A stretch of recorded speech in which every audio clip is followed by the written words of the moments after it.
a great day in Kershaw County, an all-American county. At this time now we have all members of the council present, so we declare a quorum. And basketball and wrestling and volleyball are wrapping up the winter season with a number of championship teams in the possibility. And we're signing up now for spring sports, and it's just a great day to be in this county. Thank you all for joining us. We are now called to order, and I ask Councilman Snodgrass to lead us. If you'll all stand for the invocation and the Pledge of Allegiance. Let's pray. Father God, we thank you, Lord, for this day. Lord, thank you to live in this great country, the United States of America, Lord, in which we're blessed, Lord, to come and to assemble and, Lord, to exchange and share ideas and, Lord, to be able to voice our opinions on how we see the quality of life in our county and to be able to make a difference and to make a difference and changes in the world in which we live. Father, I pray that you will bless our time together, bless the conversations, and, Lord, in all that we do, Lord, we seek for the betterment of this community, this great place that we call home, Kershaw County. Father, I pray that you would continue to be with our military personnel, Lord, those who wear that American flag on their shoulder. Pray you be with them and, Lord, bless them and their families, both stateside and abroad. Thank you, Lord, for our first responders, Lord, who in the midst of chaos run to it, Lord, while others are running from it. So, Lord, I pray that you will bless those who wear that uniform here locally, whether it be our sheriff's office, our EMS, or fire, Father, our first responders. Lord, bless them and be with them. Lord, we pray this in Jesus' name. All God's people said. Amen. Amen. Amen. I pledge allegiance to the flag of the United States of America and to the republic for which it stands, one nation, under God, indivisible, with liberty and justice for all. Thank you for those words, David.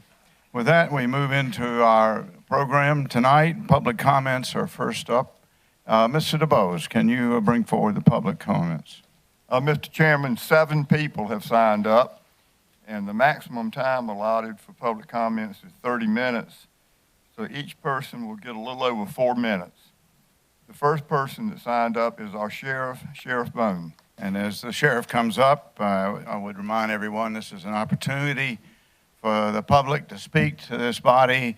There will be no questions and answers. There's no time for an exchange here, but we certainly want to hear from everyone. I ask you to keep your comments within the decorum of this body and focused on moving the county ahead. Mr. Sheriff, please go ahead, please. Good afternoon. Good afternoon. My comments tonight are in reference to the cease and desist letter by Kershaw County to a firing range during our last council meeting. This matter is currently on tonight's agenda under old business, item number 2. I originally brought this matter to County Council's attention as a public safety concern. Under all the circumstances before us prior to the last council meeting, I feel council unanimously took appropriate action in issuing a cease and desist letter, but not taking further legal action at that time. This was not in any way, shape, or form an attempt to infringe anyone's Second Amendment rights. This matter had nothing to do with anyone's ability to possess a firearm or even their ability to discharge a firearm.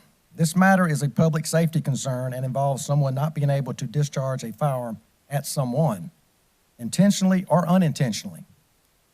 At no time did any party feel that this was an intentional threat to public safety. No crimes were committed. Multiple county council members and myself have used this range before and look forward to using it again. Kershaw County has a need for firing ranges. Ranges give gun owners somewhere to safely fire their weapons. This reduces the need for them to fire their weapons in neighborhoods or densely populated areas. I am your sheriff. I am not a range expert. I will never be able to give an expert opinion as to whether or not a range is safe to operate. From what I understand, the complainant in this matter has hired an expert who is working with an expert hired by the range to try to address the issues between them. A final opinion has not yet been issued by either of the experts. At this time, I feel all parties and attorneys involved have taken great action since council's letter was delivered. They are actively moving toward a resolution in this matter. It is still a work in progress, But I would recommend Kershaw County Council take no further action at this time and let the parties involved continue resolving this matter. Thank you. Thank you, Sheriff. Well said. And if copies of these are available, we can also provide that to the media after the meeting. Thank you. Mr. DeBose, who's next up? The third person to sign up is Cliff Judy. Mr. Judy, please. My name is Cliff Judy. Hey, can you get the microphone in front of you, Mr. Judy? Thank you. Mr. Chairman and county council members. I own a campground on Highway 12. I've been complaining about this matter since June of 2016. It's a nuisance. It's a public nuisance, and it's unsafe. I have not pursued it for reasons that other people have pursued it, and the noises have abated to some degree. But on land down toward the interstate, we've sold land down there. It's going to be unusual. We're having trouble hearing you. All right, can you hear me better now? Yeah, please. The land with this noise and with these guns going off is unusual. And you have a noise ordinance. All due respect to the sheriff, the noise ordinance has been violated. And the first time it's violated, there's a fine of $250. The second time it's violated, it's 30 days in jail. And I don't know why it hadn't been enforced. I've complained to the Economic Development Board. I've complained to the county administrator. Nothing has happened. And I left a file for you that shows what, I'm no expert on the ballistics, but I left a military manual that shows the range of a M1 rifle, 3,500 yards. It covers everything out almost to the railroad track on 601.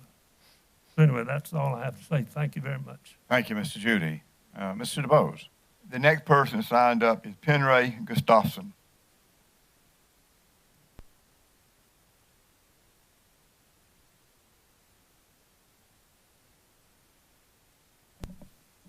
Good evening. I'm Penry Gustafson, and I agree with probably everybody in the room that safety, public safety, is the government's first should be.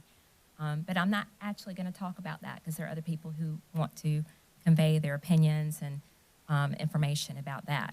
I actually am coming forward to talk about ways to serve the county, your local areas, your neighborhoods by serving on boards and commissions on the local level.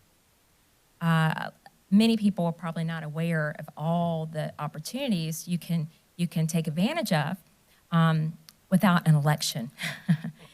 And Curtis Loftus, who's our state treasurer, I met with him last week, and on a state level, now I'll talk about the local level in a minute. On the state level, we have over 1,100 vacancies on all kinds of boards. Huge, huge. Some boards have nobody on them. So I'm conveying his message to this community that the state could use more representation on a wide variety of industries and areas, including education, transportation, et cetera. As far as our community is concerned, I've done some digging into Kershaw County, and we too have vacancies. Lots of them, right? And depending on what your specialty is and what you know how to do, what your work, your experience, you could really provide a lot to the community by just volunteering to serve on one of these boards if they are so appointed and selected. But it's a way to make your voice be heard and count. We all know plenty of unelected bureaucrats who are making decisions for us every day across the land. So, but some of them are really good people, like the people on the boards and the commissions. So really, that's all I wanted to say tonight, was to convey that from our state treasurer, to encourage our Kershaw County residents to look into this. And tonight, it would be in reference to safety, and I don't know what else, but public safety probably. There's probably some board somewhere that has vacancy. So thank you for your work and your time, as always. I thank each one of you for what you do to represent us and make some hard, discerning decisions. I know it's not always easy. And my church and I always lift up all of our leaders up in prayer, whoever you are, for help and guidance in your decision making. And I also pray for the people in this room, the same reason. Thank you. Thank you, ma'am. Mr. DeBose. The next person signed up is Alan Cobb. Mr. Cobb, please, sir. Thank you. I'd like to start out by thanking you guys for the great job you're doing really good. We appreciate the hard work. I bumped into somebody the other day on their way to work at a Cracker Barrel, and I told them one day maybe we can have a Cracker Barrel. And they said no, the signs were too big. And I guess there's a regulation pertaining to the signs on the roadways, I'm assuming. Maybe we could check back into that. Maybe that's a regulation that's a little bit too much. I was trying to figure out how so many other counties can have Cracker Barrels. Some of them numerous Cracker Barrels, but we can't. Sign too high? Well, we got aircraft flying lower than everybody else. Is it, don't want it to damage the look of historic Camden? I think the Cracker Barrel would fit in with our community. And I have nothing to do with Cracker Barrel. I don't own any stock in it. I do enjoy going to them. But I think it's silly for us to have a regulation pertaining to a sign that every county practically in the southeast is okay with. So my request tonight is if you'll take the time, look into it, and see if we can change that regulation just to get us another restaurant. And that's all I got. And once again, thank you. Thank you, sir. Good to see you. Mr. DeBose. The next person signed up is Shira Scott. Ms. Scott.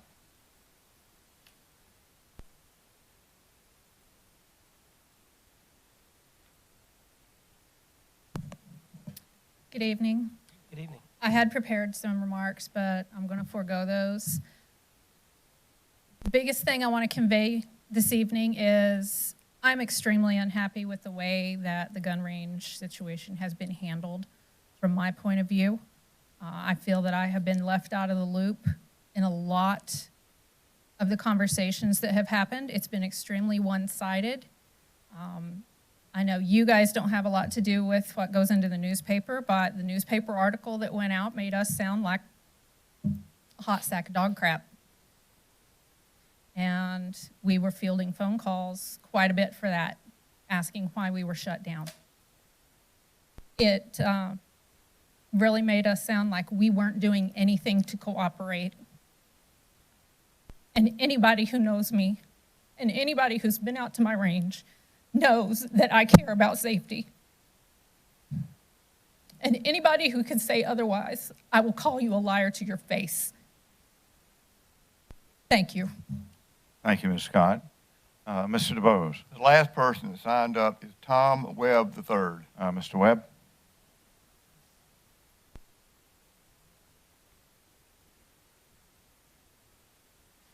Mr. Bowes, I think you skipped someone. You said 7? Yeah, there was a withdrawal. There was a withdrawal. Okay. Mr. Webb, please go ahead. I surely appreciate safety, but there's a short-term view and the long-term view. And I think owning guns is very important for national safety. So the sound of gunshots under good conditions sounds like liberty to me. It sounds like safety, the long-term type. Well, I wanted to speak a little bit about the coronavirus, just briefly. It seems like China is having an awful lot of trouble with it. There's various theories. There are people saying that it's probably a biological agent released by the Chinese, maybe not on purpose, but came out of their labs. So why are they so worried about something that has such a low mortality rate? It could be that it's expected to mutate. Maybe it was designed to do that. At any rate, it's a wake-up call for us. If this is not the big game changer that's going to affect the world and affect us, then at least it should open our eyes about the possibility. There are countries all around the world that have these laboratories concocting something that would scare you. It's dreadful things. And as they make the thing that harms people, they also make the vaccine that maybe will protect their people. So biological warfare, it's something that really happened and we could really suffer from it. So I'm encouraging people to do a little something for themselves. And would like for Kershaw County to maybe advise people to put aside a little bit of food. In China, there are cities that have been closed off, people starving. Could it happen here? Well, I think it could, but I'm always a pessimist on one side and an optimist on the other. There's something we could do about it, and it's store a little bit of food. You could pass a resolution. I'm asking y'all to do that, to advise people to store something. And I know some people on your board here, on the council, do that. They're involved with storing food. It's a very good idea. So I have a poem. It's called Insurance by the Pound. Our old boat can barely float with a nasty swamp inside. It's a ship of state that pirates hate, and I might run and hide. Our charts are wrong, say the siren song, and the stars don't line up right, and the fates all claim our time is gone, and the future won't be bright. There's a storm ahead, and the crew is drunk, and the captain lives in dread, and I'm afraid we'll soon be sunk, so something must be said. We might get along, you see, in our own little ships a while, and though we like our steaks and greens, we'll store a pile up high in style with pounds and pounds of beans. And this is pinto beans. It's very cheap right now. It's easy to store in these containers. But if the grocery stores run out of it, this is going to be very expensive, and you wish you had it. Oh, by the way, it's 4 years ago in February that Antonin Scalia died under suspicious circumstances. So I'm proclaiming February to be Who Killed Scalia Month. Thank you very much. Thank you, Mr. Webb. Mr. DeBose. One matter, procedural matter, Mr. Chairman. When I took the comment sheet down, this gentleman indicated to me that he wanted Oh, sure. to Let's go ahead, please. And can you identify him, please? Greg Shire.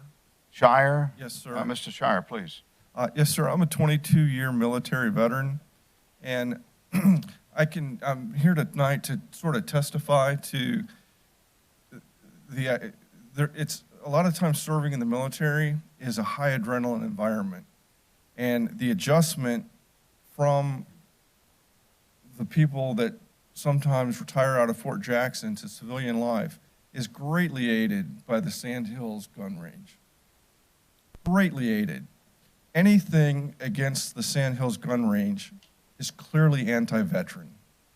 There's no question that anybody that is opposing the Sand Hills gun range is doing that to the detriment of veterans. So I'm going to make this really brief, but I think we can all agree that it's detrimental to veterans. Has there been a study to the impact on veterans before you proceed?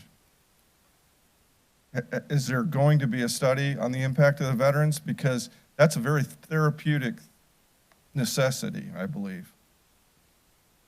Mr. Shire, this is not a time for a question and answers. Okay, all right, well, hopefully we can have a study, and I don't know how many of you all are veterans. I'm sure a lot of you are. The ones that are, I'm sure you can relate completely to what I'm saying in reference to the Sand Hill gun range, and thank you for your time. Thank you for your service, sir. And Mr. DeBose? That concludes it, Mr. Chairman. Very good. That concludes our public comments. We move now to the adoption of the agenda. First, Mr. Carpenter, I believe you have a deletion on Mr. Coda. Oh, under public presentation, sir. Okay, I'm sorry. Well, yeah, okay, but we'll have to take it off, will we not? So can you help me out here? Yes, sir. Dr. Makota is not available tonight and has asked that we see about having them another night. Okay, very good. And further to the agenda adoption, I believe we've got Mr. Tucker wants to delete an item. Please, sir. Under old business. Yes, sir, I got it, Mr. Chairman. Let me clear my throat here, please, sir. Would like to, at this time, for the consideration of the cease and desist, further actions on old business, item number 2, delete that for tonight. Very good. Can we have a second? Second.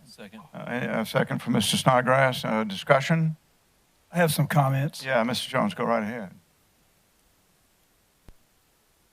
I want to say this to County Council. I'm glad to see, Mr. Chairman, you put it on the agenda. I'm glad to see you're also taking it off the agenda. I don't think you should have ever been on the agenda. Mrs. Scott, we owe you an apology. I do not believe this body should be involved between two private property owners, businesses, a dispute. and I will never vote to shut you down. Mr. Chairman, thank you. Thank you, Mr. Jones. Other comments? Seeing there are none, we can move to a vote on that, but I believe we have another one. Mr. Connell. Yes, Mr. Chairman, I also have a motion regarding the agenda. Item number 1 under old business, discussion of land jam, move that we remove that from this agenda. Very good. Can we have a second? Second. Was that you, David? Yes, sir. Mr. Snodgrass, any discussion there, Ben? Yes, sir. Just the backdrop is tomorrow, staff has an additional meeting with the promoter that's interested in this event. They've got some more logistical issues to work out regarding parking primarily, and discussion tonight wouldn't move it forward much. They've got to talk tomorrow. Okay, very good. I believe we don't, yeah, go ahead. Point of order, I'd like to make a motion to delete the Central Carolina Technical College. The administrator recommended, but it wasn't a motion for it. Happy to ask for that. You're way out in Yes, front of me as usual, Sammy. Can we have a second second from Mr. Gardner? Any further discussion on that item? Which item are we talking about? Item Central Carolina. Central Carolina, item number 2 under the public presentation. Now, I have some comments on the riverfront property, but I'll save that to my council briefings. Very good, sir. So we have 3 amendments. We'll take them in reverse order, starting with Mr. Tucker's amendment to delete the Central Carolina Technical College. Any discussion? No, it wasn't any. Let's move to a vote. All those in favor signify. And it's unanimous. We move to the next one, which is the deletion of old business, the discussion of land jam as proposed by Mr. Connell. All those in favor signify by raising your hand. And that's unanimous. And we move now to the deletion of item number 2 under old business at tab C, which is consideration of the cease and desist written notice as recommended broadly by our sheriff. All those in favor signify by raising your hand. Very good. We now have authority now to move forward to a motion to approve the agenda as amended in the 3 parts. Can we have such a motion? I'll make that motion, Mr. Chair. From Mr. Tucker, a second. Second. Second from Mr. Bozard. Any discussion? All right, we'll now move to a vote to move all 3 items from the agenda as amended. All those in favor signify by raising your hand. And it's unanimous, Mary, and the agenda is approved and amended. With that, we move to public presentations, and Mr. Carpenter, take us into item number 1, please. Mr. Chairman, members of council, it's my pleasure to introduce to you tonight Mr. John Henderson from the South Carolina Association of Counties. The association is the entity we use to provide our insurance to protect the county, and Mr. Henderson has a presentation to make tonight. Mr. Henderson. Thank you, Mr. Chairman, members of council, ladies and gentlemen. Pleasure to be here again for yet another award presentation. But before I begin, I'd like to convey my sympathies to all of y'all for the loss of Gene Falkenberry. I worked with him for a number of years and thank you. Thought the world of him, and y'all lost a great guy, but I Mr. know Chairman. that y'all got a strong team that can. Can we pause for just a second? Yeah, we have a number of Allow people them to leaving, leave, John. yeah. Thank you. Thank you. Sorry, John. Sure, it's all right. There's a lot of commotion in the back of the room there. Thank you. I was just going to say that I know that y'all have a strong team and that y'all are going to pull through and you're going to be fine. Okay, now for my presentations, 2 weeks ago in Myrtle Beach, we had the Insurance Trust membership meeting. And as we do each year, we make safety awards, risk management awards, and y'all were fortunate enough to win 2 awards this year. And the first one is what we call an Outstanding Safety Achievement Award. This award was presented to Kershaw County for the defensive driving, distracted driving pledge campaign that took place. I know Barry Cato had an article in your, I believe it was in your May newsletter, that had a nice quote in it from Deputy Greenway about the dangers of distracted driving. And y'all took it out to the community and had 600 people sign this pledge, which I think is quite remarkable and absolutely an outstanding safety achievement to reach out and touch that many people. And I know I've been preaching about distracted driving and cell phones for a long time, and It's dangerous. People don't think about it, and I'm sure glad that y'all are making an effort there. So outstanding safety achievement. Barry, you want to?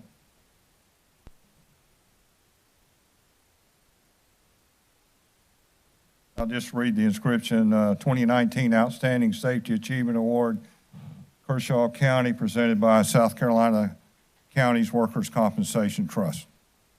Very good.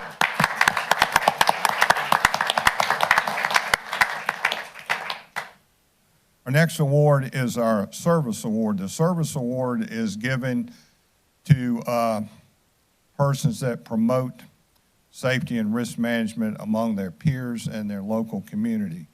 And typically, this is something that people nominate themselves for. This year, that didn't happen. Barry Cato got nominated by one of his peers for the work that he's done helping. And I know you won this award before, but this is a little different this year. Barry does a lot of things behind the scenes that y'all probably don't know about to help a heck of a lot of people. Amen. And in particular, this year, Barry helped Lancaster County. They had some questions about how to insure drones and a drone usage policy, and Barry was right there and helped them out. And also helped Chesterfield County with some information about rabies vaccinations. And then on top of that, Barry took the time to do a presentation to the State Recreation Leadership Conference on safety and risk management, promoting those values with them. So this is what we're talking about, safety and risk management. And Barry, you win the service award again. Hey, Danny. And just one more thing. I want to thank Vic Carpenter for speaking at our Insurance Trust membership meeting 2 weeks ago. He spoke in front of peers with speaking to other county council chairmen and county administrators about the value of safety and risk management. And it's so important when an administrator can tell others how important this is, and it just reflects so well on the leadership that y'all have here in Kershaw County, and really appreciate Vic doing that and the support that y'all have given your risk management program for all these years. So thank you very much. Thank you. Any comments? Yes, sir. Ms. Cato, I see your lovely daughter and wife is down there as well, and welcome and good to see you. But a little birdie tweeted me and said that they want to know when your retirement date was coming up. They're tired of you winning all the awards. I'm only kidding. Stay here. Okay, stay right here. Other comments? Mr. Jones, stay up there, Barry. We're not done with it yet. One for Barry and one for John. Barry, congratulations. You do a great job. Yes, and when I was with the county, we did some of that, and I know what you go through, and I appreciate what you're doing. Mr. John, I have a question. How long have you been with the Association of Counties? It's been a pretty good while, hasn't it? Yes, it has. I think it's been 22 years with the Association of Counties, and 7 years before that working on the insurance trust program when we had a third-party administrator, so about 29 years. You never age. I just wanted to tell you that. I mean, thank you for what you do. Well, thank you. I appreciate it. Other comments? I think we'll do a photograph for the record, but we're very proud of our staff, very proud. Yes. And the recommendation here, of course, is to retire the award and just give it to Barry forever. Well, he gets to keep the plaque. Barry, let me ask your family to come up with John and Vic Carpenter, and let's do a quick photograph. Y'all come on up. And members of council, while they're doing that, I'd just like to once again point out the amazing work Barry does for this county, and truly how blessed and fortunate we are to have him, because other counties want him.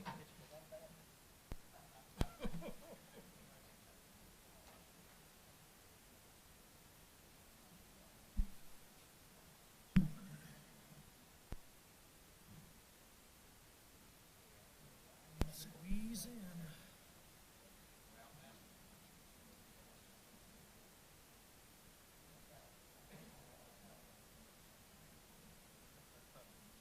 Can the front row shift that way, please?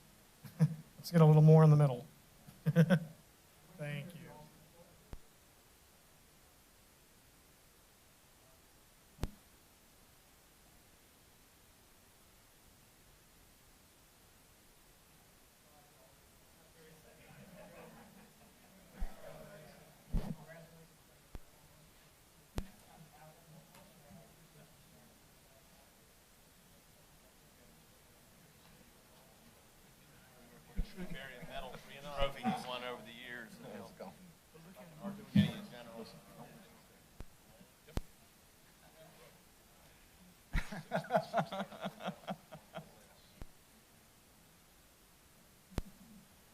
Let's let everybody retire, and then we'll go on to the next item. The next item is item number 3. Having deleted item 2, it's a voter registration demonstration with John Kaufman and his team. Vic, would you introduce that, please? Mr. Chairman, members of council, as you know, we have a primary coming up and major elections later on this year, and the state has moved to new voting machines. So we have with us tonight our voter registration staff, as well as our chairman of our voter registration board and members of the board in attendance as well, to give the council and this community a primer on how the machines work. And after this, we'll send them to Iowa. John, please go ahead and welcome. Hello, if you don't know, I'm John Kaufman. I'm the elections director for Kershaw County. This is William Brunson. He's relatively new to us as the deputy director. We're full steam ahead because our election is in 18 days, right? Yeah, it's February 29th. We have the Democratic presidential preference primary. That is a Saturday, so we're encouraging everyone to come out. We're ready for you. We are absentee voting right now in the office from 8:30 to 5, Monday through Friday. So if you have a reason why you cannot vote on February 29th, we'll be glad to help you out and just come by the office. There's also plenty of time. The books have not been printed, so if you have questions about your address or your name and how it's listed on the official rolls, now is the time to get it updated. So we're doing all that right now. So I would encourage anyone that has a question, you can come by, give us a call, or check us out online at scvotes.org. And we'll be glad to help anyone. As you said, we have new voting system this year. It is now a paper-based system. It has 2 pieces of equipment. The device that Will's standing by is called a ballot marking device. It's an express vote. The entire purpose of this machine is to print your ballot. It does not record your vote. It's loaded with a lot of features to allow people who have a disability to interface with it. Well, why don't you come over here because it's on Facebook. Just show it up. Hold it up. Unplug it, of course. Don't drop it. Right. People on Facebook would love to see this gizmo. Go ahead, John. Back up a little bit. It has a lot of features for the voting public to interface. If you have a physical disability, you can change the contrast, the size of the ballot. So if you have vision issues, you can increase the size of the font. So it has a lot of really up-to-date features to help people. And one of of course, the main feature is that it's going to print a paper ballot for you. And the way it works is once you've selected who you wish to vote for, it will print that ballot out, and then you get the opportunity to check your paper ballot before it's scanned. So you have an opportunity to check your ballot and decide if this is the person I want to vote for before the ballot prints. And then once it prints, you still have the opportunity to look at it and go, I made a mistake. I didn't vote for Mr. Burns. I messed up. I can go back and fix it. Okay?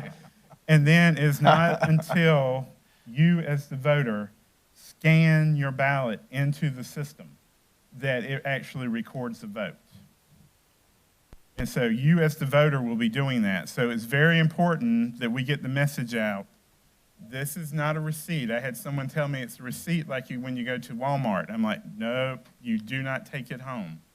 So it's going to be very important that all the voters remember you have to scan your ballot. You cannot take your ballot with you in order for your vote to count, okay?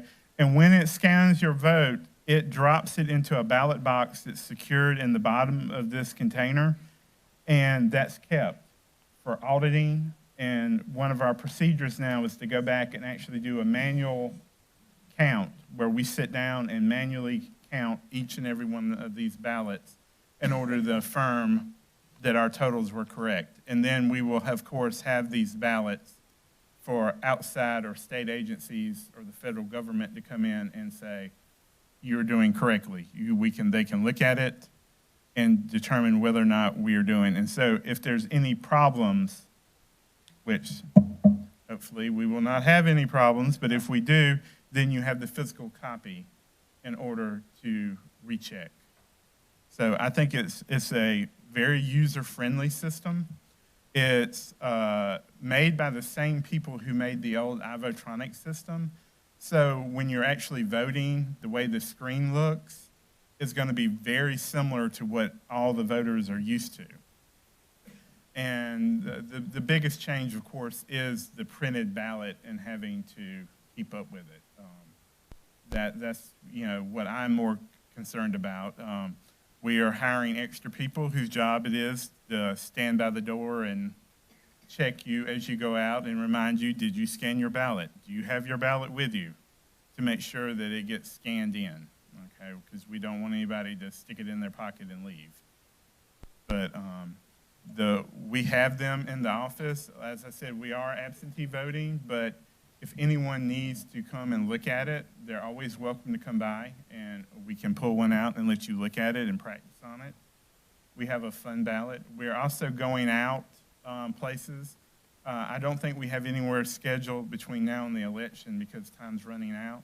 But any civic organization, church group, what have you, that wants us to, they can call and schedule for us to come to their meeting, because we'll be glad to come to you and bring this out and show it off at your meeting. We've been out to several churches. We went to the NAACP Fun Day. So anything like that, if you're having something, give us a call, and we'll be glad if we can at all possibly come out. And we'll answer questions for people. Anytime anybody that has any questions or anything, please, that's what we're there for. We are here to help you with your voting needs, and we always appreciate the support the council and Mr. Carpenter gives us from the administration. We're one of the few counties that I can honestly say whatever we need, we have. I frequently hear my other director friends complain about being under-resourced, but I have no complaints for our office.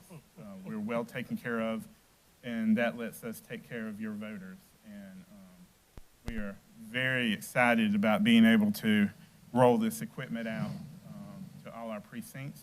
And I should note that I know sometimes in the past we've combined precincts. The state encourages us to close precincts and combine them to save money, but I believe that does a disservice to our voters. It causes confusion. So we, as a policy, do not combine for primaries. We're going to open every precinct so that anyone who has a desire to come out and vote, they don't have to worry about where they have to go. They can just go to their normal precinct. Thank you, John. I'm sure there's a number of questions. Can we ask? Sure. Can you take a few questions? Of course. Councilman, any questions? Mr. Tucker, I see you have your hand up, sir. Yes, sir. I just want to tell John and staff and Vic, thank you for what all you've done since these machines come out last year in trying to get the citizens acclimated with it and being so resourceful as going to them and making it easy. Can you tell me, see, my colleague's not going to vote come the 29th, and I've already voted, so it's okay. But I say that I don't want any hours in South Carolina. And so I appreciate all the hard work and stuff you do. Tell us about a write-in if that happens to happen on this system. Then I have another question. The way write-ins work on this system is, in primaries, there are no write-ins. But for the November election, for every office that allows for it, there will be a slot and it says write-in. And when you touch that button, it brings up a keyboard and you type in the name, whatever it is.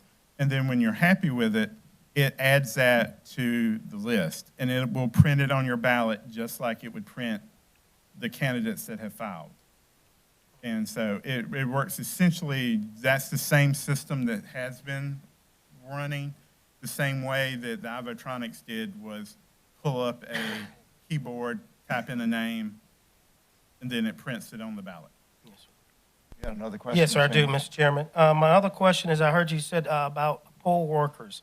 Are you still seeking some of those? Because I want to make sure that my colleagues and people in the audience know that their children and grandchildren, if they're 16, can you explain a little about that? Can Okay. get them a little We job?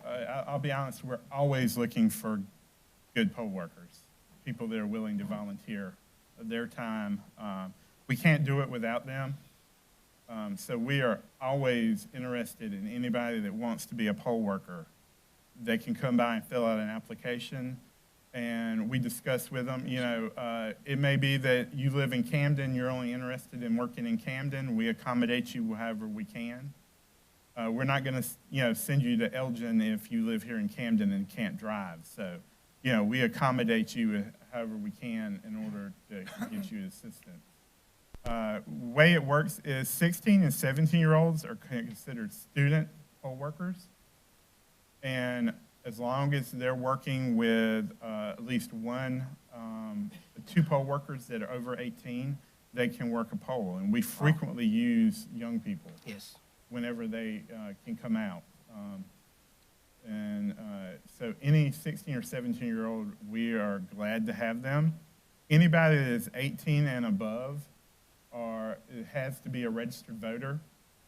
Even a student who, if they worked with us when they were 16 and 17, the minute they turn 18, they have to be a registered voter in order to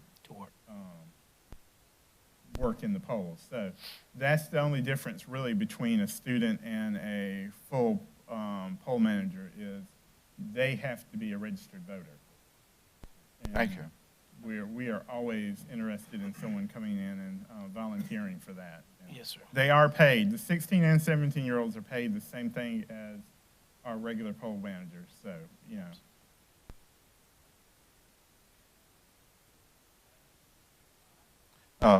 You need to talk into the microphone. I maybe have John do what it he for was you. saying is they changed the law in the last year. It used to be that you had to be from a contiguous county in order to work as a poll manager, but the legislatures changed that. So now all you have to be is a registered South Carolina voter once you turn 18, and you can work in any county in the state. Okay. So if someone was here for work or school, they can still volunteer here even if they're a registered voter in another county.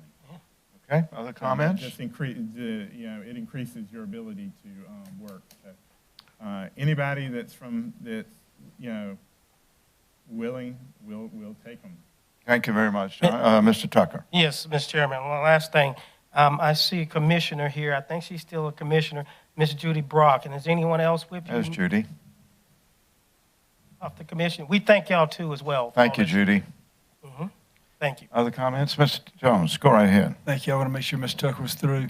Thank you. You're welcome. John, I just want to say this because I call your office quite a bit, and I really appreciate the effort to always answer my questions. I've never felt that I was a nuisance when I called, and I'm batting 100 tonight because I actually thought Will were you. I thought Nathan was Ben Connell outside, so I need to start looking a little closer. Judy, thank you for everything you do. You put in a lot of hours. Your commission puts in a lot of hours, and it's usually behind the scenes. But we know what you're doing, and we support y'all's efforts, and just thank you very much. Well, we enjoy working with the public and our elected officials and everybody. I always tell people, don't be afraid to ask. Whenever possible, we'll help you. And if we don't know, I will try my best to find out.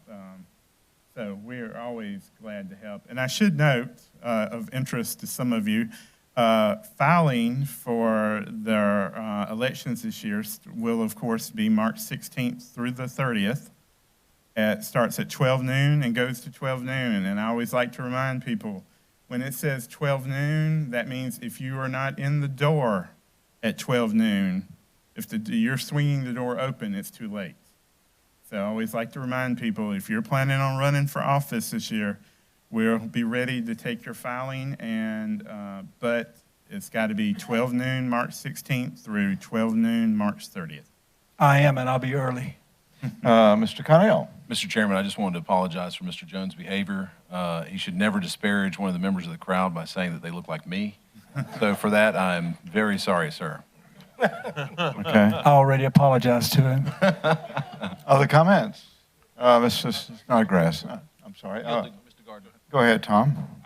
I'm just wondering if you think this system is going to speed up voting, slow it down, because it's a two-part process. What's your thought process on that? To be honest, I believe at least the first few elections, it's probably going to be a little slower because we're going to have to explain the process to every voter that comes in. Whereas before, people have done it so long enough, they were like, I got this, I don't need your help. So I'm anticipating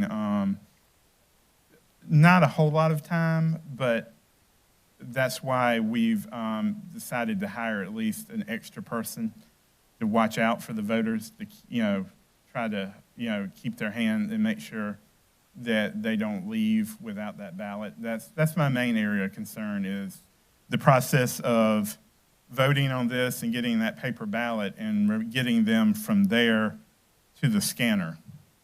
That's where I think is going to be our big issue. Some of my fellow directors went to Nashville. Nashville, the city, used it in a municipal election, which of course, for a city of that size, that's a considerable number of people. And that's one of the issues they brought up is people trying to put the ballot in their pocket, printing it out and sticking it in their pocket. So we're going to have to be vigilant for that.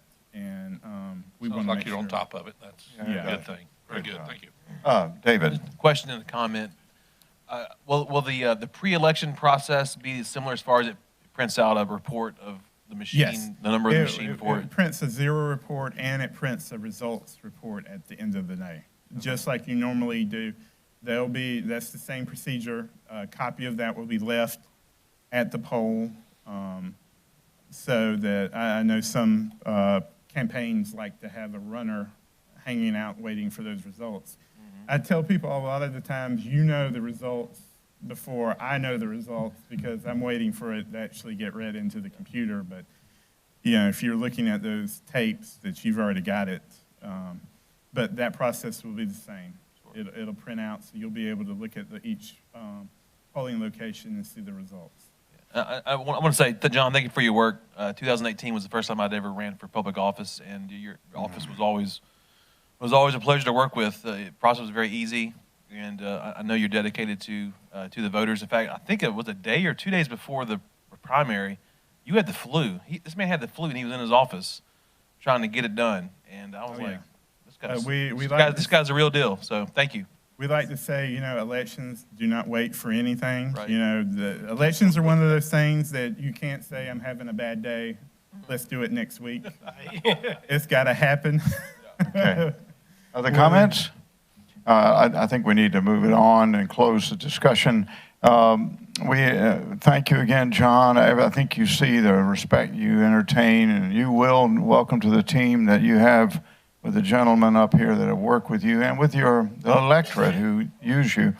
I want to make sure we emphasize one thing. This county can't operate without volunteers, and neither can the election process. Thank you, John, and we'll move to the next thing. Thank you, Vic, for bringing that in. That was impressive. We have moved now to the next item on the agenda, which is at tab A. It's on the screen. It's the approval of minutes from January the 28th. Can we have a motion to approve? So moved. Mr. Gardner, a second? Second. From Mr. Tucker. Any discussion? Seeing there is none, we move now to a vote. All those in favor, so signify. And it's unanimous. Thank you very much, Mary. The minutes, once again, are well done.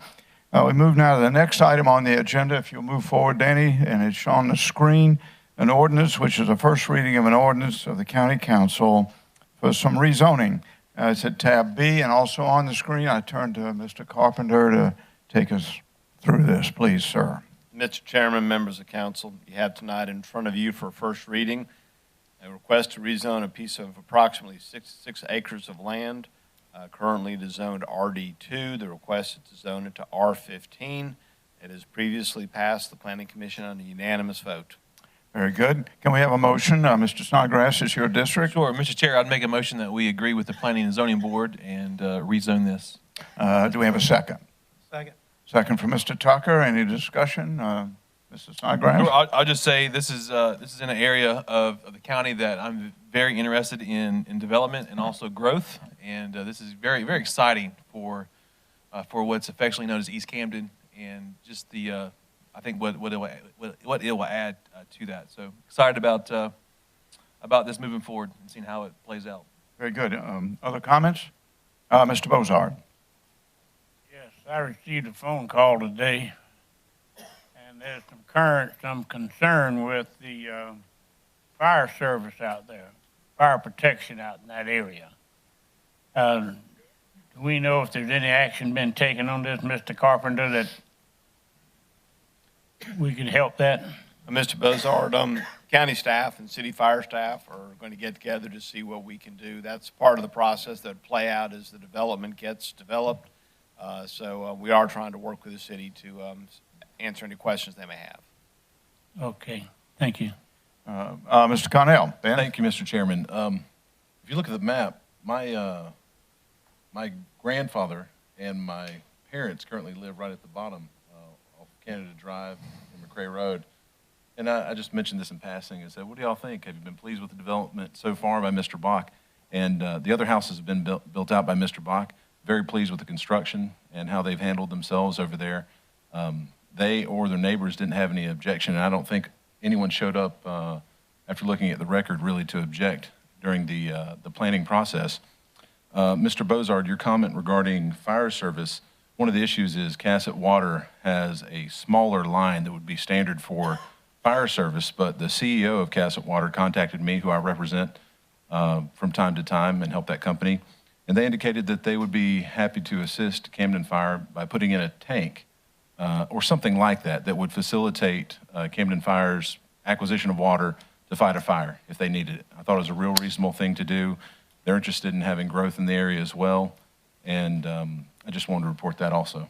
Thank you very much. Mr. Snodgrass. Yeah, I'll add, I spoke with the CEO of Cassett Water as well as other parties involved in this, and I'm very confident that as this moves forward, that the water issues will work itself out. So everyone involved is very optimistic moving forward. All right, other comments? I do. Tom? What is the difference in number of lots as it's zoned now versus going to an R-15? Mr. Conley, can you answer that for them? Yeah, Mike, come on up and talk to us. Since they're not going to be on sewer, it's about half. They could do basically double the amount of lots. What, do you know the plan, what the number is at this time? What's been proposed? I don't think that's formally come before you, has it, Mike? No, we don't have an exact number. We're still working at, again, we're a little bit ahead of all that stuff. I mean, we have to see what the rezoning goes through, then we'll sit down and have that discussions. It could be in anywhere 120 to 160, 150. It's not going to be overly complicated because, again, they don't have sewer because they can't go any smaller than a half-acre lot. So that's really going to limit them more than anything else. Okay. Other comments? Mr. Tucker. Thank you, Mr. Chairman. I just want to say, because I'm hearing some verbiage from my colleagues, I want to encourage you. This is first reading. Let's put the ball in play, and if you have some concerns, you've got some parties and staff and also the developer that you can talk to, and I encourage that.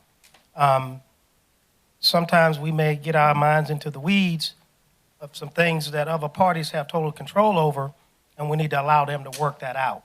And I think we just took that action just a few months ago between two businesses. So I would just encourage you to keep that in mind and would ask for your support in moving this forward on first reading. Thank you. Okay. Other comments? Seeing there are none, we move to a vote. All those in favor, so signify. And Mary, it passes unanimously and moves on to a second reading. That concludes the formal processes. We move now to council briefings, having deleted items 1 and 2 under old business. Mr. Snodgrass, you have the honor, please. Sure. Mr. Chairman, members of council, just a couple things I want to note. I mentioned it last week that they were going to open, but want to welcome a new business into East Camden, Get Well Pharmacy. which has moved into the old Fred's building there in East Camden. So we're always welcoming new development there on that side of town, as well as, I know Mr. Cobb, you mentioned the Cracker Barrel. I am with you, brother. Cracker Barrel, come on. But unfortunately, the county doesn't have any say-so on the city and their signs, but I'm with you on that. Bring on Cracker Barrel.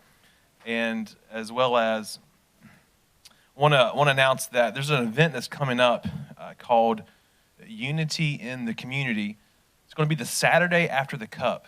And so the Cup is March 28th. And so the Saturday after that will be in first Saturday of April.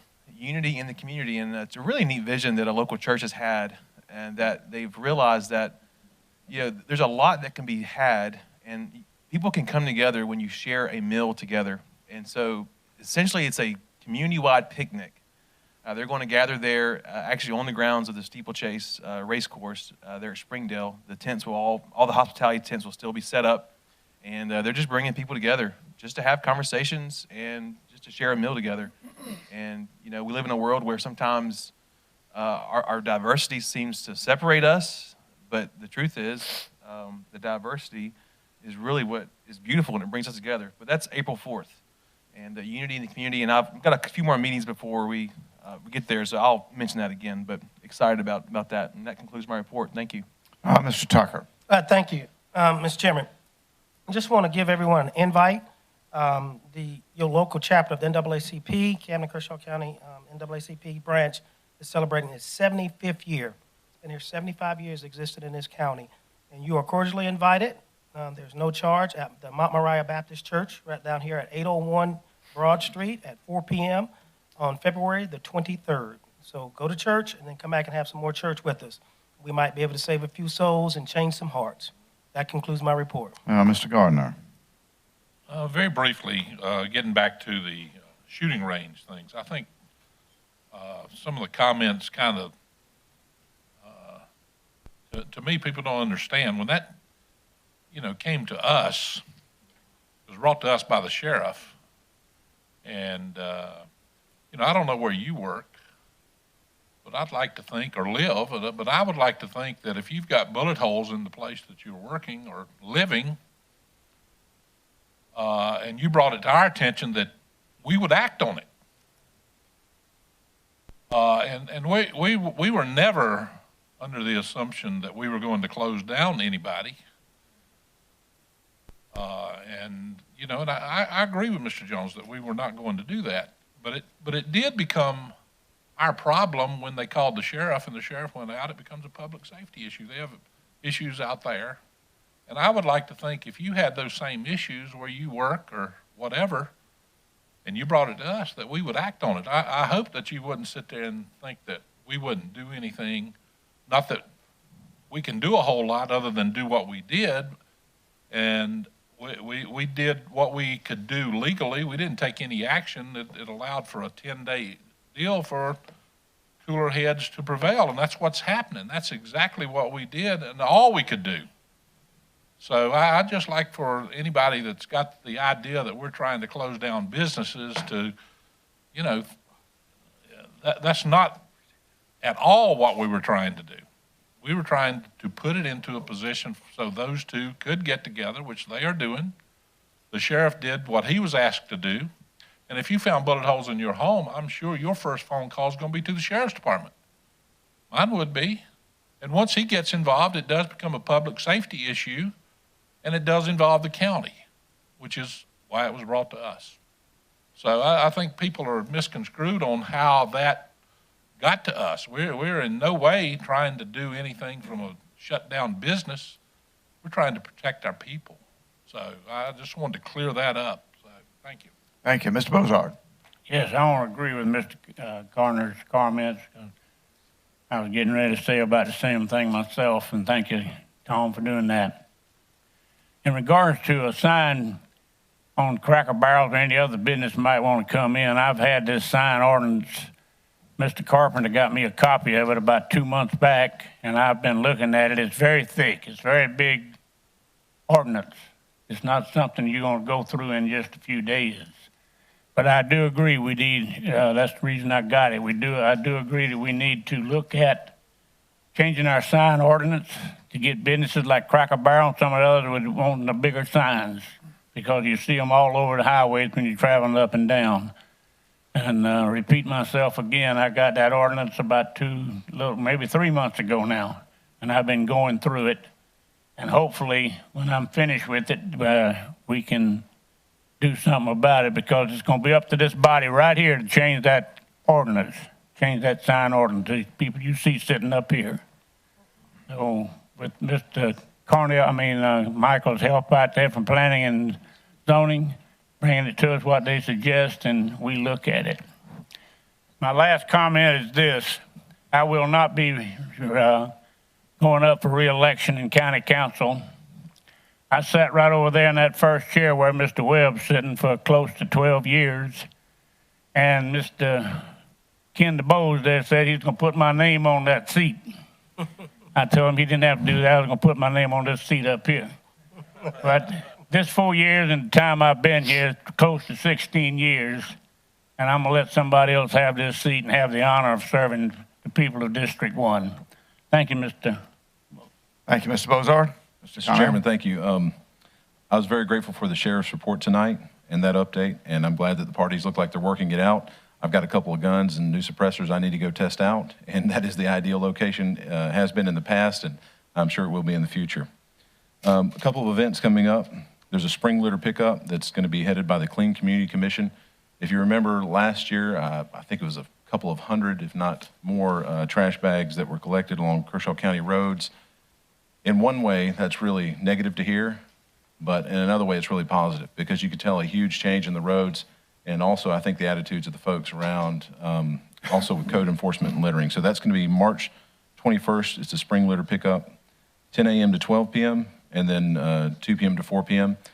If you're interested, contact the county offices and ask for contact for the Clean Community Commission, and you can sign up for a time slot to get out there and help with this effort.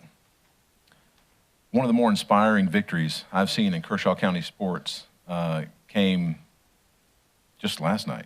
Last night? Yeah, I went to 2 games. So, actually, Burns High School lost to Lugoff Elgin High School. And not my high school, somebody else's. Yes, BY Arnie. I just want to tell you a little bit about it.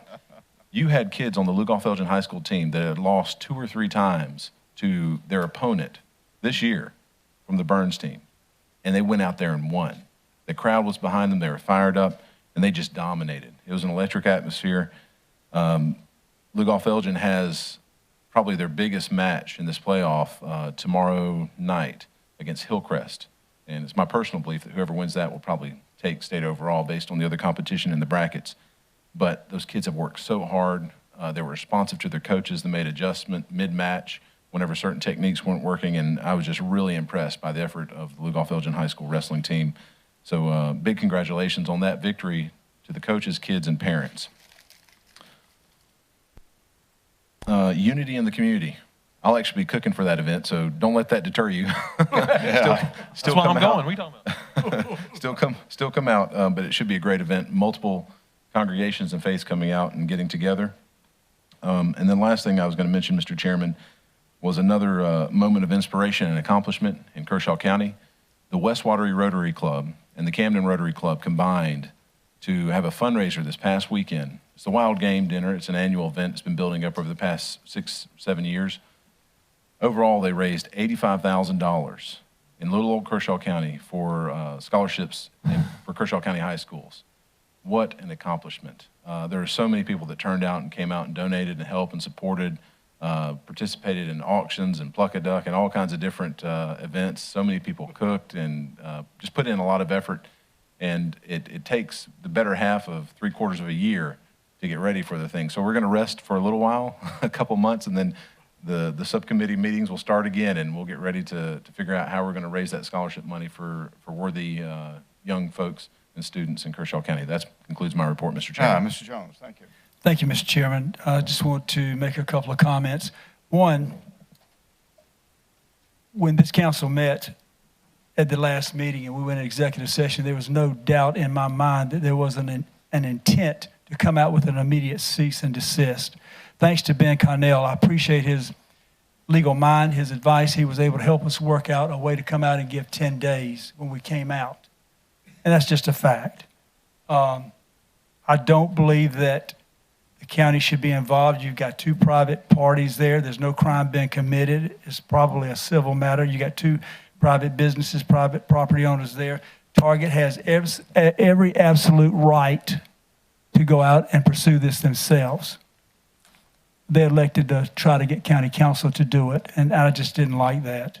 I also didn't like the fact that we went into executive session, we put it on to change the agenda that night, which I questioned changing the agenda at that point in time.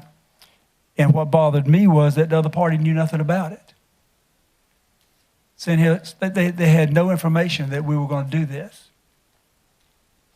We just need to be fair, and that's my opinion. I'm not saying anybody up here is not being fair in their own thoughts, but I'm just telling you why I feel the way I feel, and I'm not going to change my mind. Let me say this too. When we talk about sign regulation, the 10 years worth of sign regulation, it's that thick. I voted against every bit of it. You know, I've seen so many businesses over the last few years that have called me that, give you an example. The corporation called and said, we got a prize for you. We're going to let you have a new face on your sign in front of your sandwich shop. Well, they go to planning and zoning and come back and say, well, I got to do a $10,000 upgrade to get a $3,000 gift. Well, fortunately, the parties worked together. This was a few years back. Mr. Carpenter, thank you so much. He always gets involved and tries to take a common sense approach on those things, and I appreciate it. But I think the regulations are too much bureaucracy, and I think we need to ease those up to some degree. My last thing, and then we can get out of here unless the attorney and the administrator have a long briefing. I hope they don't. I'm not going to say I told you so. I'm not going to say I was right. But bottom line is the underwater real estate was underwater. And, you know, we've put thousands of dollars worth of work in the road, the rock, and, you know, we purchased it for $425,000. We put another $400,000 on the table, on the shelves to do upgrades and make some things happen. Here's my issue. Here's my issue with this. I don't support that. Haven't then, won't now. Even though we've changed the name, that's not going to get me to support putting money into it when I know for a fact my priorities right now is with Larry Doby's and with the West Complex. If you combine those two parks, you probably got close to $1 million worth of things that we need to do. But anyway, that's just my opinion, or whatever it's worth. And I thank you so much. Thank you, Mr. Chairman. Thank you, members of the County Council, for your time. Thank you, sir. And I'll conclude by first saying I met today with the president of Earnest Care, who's bringing in new business, 130 some odd jobs to Elgin, right next to Kershaw Health out there. And the young lady told us that having a vision matters, and she went through the book with us. She said that having a commitment to public health, such as we do with Katherine Johnson, thank you for coming tonight, from our Community Health Improvement Plan, matters. And she also said it matters that we have a park. And with the help of Mr. Connell and our rec services and Mr. Carpenter, we now are going to put a park out there. Parks matter for quality of life. And she is delighted to be adjacent to a park with her business that will make a difference. Secondly, on parks that matter, other parks have flooded. If you're going to be next to a river, you're going to flood. If you're going to have a river walk, you're going to flood. Columbia's did, Greenville did, Rock Hill did, Augusta did. And the one across the river, Camden, theirs flooded. But they're now all dry and occupiable. So having a park and giving quality of life and access to the natural resources of this county are an amazing plus. And on Saturday, when I was down there with the other people who were walking to see it, not a person said they didn't want for us to move forward and restore Veterans Park, and it will be, as water receded in about 30 hours. 30 hours of water for 4.5 years since that place was last flooded. Not too bad. To the sheriff, thank you. You showed courage and wisdom and balance in how you brought that to the county. You worked for over a week with both parties. It's absolutely, totally untrue that the other party, one or the other, didn't know what was going on. Attorneys were involved early, and it's a fiction to say otherwise. And when the sheriff comes to me as former military or as the chairman of this county and says we are not secure and safe in our businesses and our personal homes and property, then action is necessary. And the attorneys guided us to a 10-day solution that now is going to allow even more time, given the fact that we removed the item from the agenda. And I am confident those two good businesses will step up and resolve it with the help of our sheriff and the attorneys involved. Lastly, I want to, not next to last, is I want to thank the staff and from Mary and Danny and Vic and all the staff for a great retreat last weekend. It was professionally conducted. It was extremely valuable. And we will soon see the goals and objectives up here that will kick off our annual budget process. I'm sure it'll be brought in by Mr. Carpenter at some point. But I do want to say that signs are troublesome, regulations are troublesome, and as we become more urbanized, it becomes even more difficult. And as a part of that retreat, just to let you know that it's not just sitting on our hands, we took up the notion of getting on with rewriting our regulations. And I'm sure that we'll get on with that and try to make that better, sir, and we will. Last point. Mr. Connell mentioned monies raised by the combined Rotary clubs, and not just a single-out Rotary club, all our clubs, all our volunteers, raising money, supporting our children and the needy in our churches and our schools is a mark of the excellence of this great county. And the naysayers and the negative people are far outweighed by the amazing things that are happening every day. Look how we came together for the North Central High School. Look how the Panther football team, regardless of how well they play, have reached out to help out the North Central Knights. That's right. Holy smokes. We have a reputation in the Midlands of being the county that you want to go to. And I'm just looking internally. We all pray for the recovery of our Chris Spitzer, our battalion chief. But look how quick, Keith Ray, you can attest to that. Will Cato stepped up. And when we lost Gene Falconberry, we had other people step up to cover up and continue to serve our county. And to hear that expression, unity in the community, that week after the Carolina Cup, just makes me want to give a long speech. But it's 6:45. Tomorrow. We'll do that tomorrow. And if anybody wants to hear it, there'll be a copy on my desk. With that, that concludes my briefing. Over to you, Vic. You did that without taking a breath. I did. Mr. Chairman, members of council, just have two items for you. As you know, we did have a good bit of flooding that happened this past weekend. Duke Energy and county fire crews worked to ensure that houses were safe. Approximately 150 homes were power had to be disconnected as the water rose. In some cases, it was out of caution. In other cases, it was out of necessity. The Camden Rescue Squad rescued a family from a house that thought they could leave in time, but they didn't. The water rose just that fast. Wow. So kudos to those firemen that participated. Again, the benefits of having a professional fire service continue to be shown. Also, in connection relation to that, as the water goes down and people get back to their properties, and they'll be having to rebuild in many cases. And the county will do what we can to support that. We'll be having county crews going out to assess damages, to assist homeowners in working the information they need provided for their insurance. And the county will waive all permit fees for any expenses related to rebuilding of flood damage through the end of March in order to encourage people and support them in their efforts. And that's my report. And I want to just emphasize, would you say again what about the point about the county waiving fees? Yes, sir. As people look to rebuild damaged homes, docks, what have you, they'll still have to have a permit, but any fees related to that that are connected to the flooding will be waived.